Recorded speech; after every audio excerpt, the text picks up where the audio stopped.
Tens of thousands of years ago, the landscape of Louisiana was drastically different. The water was tied up in the glaciers, so the oceans were about 300 to 400 feet lower than they are today. This would have been a high prairie area or a marshy prairie area. With the Ice Age environment came megafauna, large animals, many of them now extinct. Giant horned bison, camels, ground sloths that weighed over 3,000 pounds. They had tortoises that were the size of Volkswagens. Mike Richard owns Rip Van Winkle Gardens on Jefferson Island, which sits on top of one of Louisiana's coastal salt domes. It was a near catastrophe here on Lake Panier that led to the discovery of the first bones in 1980. It happened when a drilling rig out on the lake punched a hole in an underground salt mine.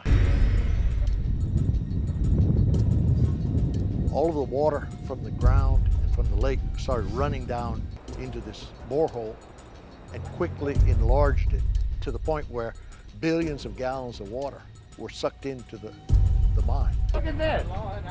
For 10 hours, the land collapsed as the lake was sucked dry. When the large crater filled again with water, the upheaval along the shoreline revealed long buried skeletons. Richard first noticed what he thought was a rock jutting from an embankment. His 10-year-old son retrieved it. He picked it up and he said, "Daddy, it's not a rock." He said, "It's a tooth." We found a piece of jawbone where the root socketed into that jawbone. The giant molar came from the mouth of a mastodon, an animal that's been extinct for 10,000 years. Well, mastodon's similar to an elephant. Here's a tusk that was in two pieces. And it's interesting that the working end of the tusk is convex.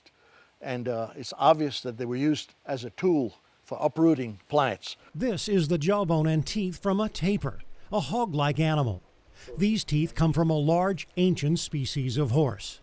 When Richard was deepening this pond, he found more bones from another mastodon. This large tusk measures almost 9 inches in diameter and originally was in excess of 6 feet long. They were just laying buried in the ground for the last 30,000 years at least. Most of these animals disappeared from coastal Louisiana as the planet warmed. But today, if you dig in the right place, you might just find a piece of buried prehistoric treasure. With the heart of Louisiana, Dave McNamara, Fox 8 News.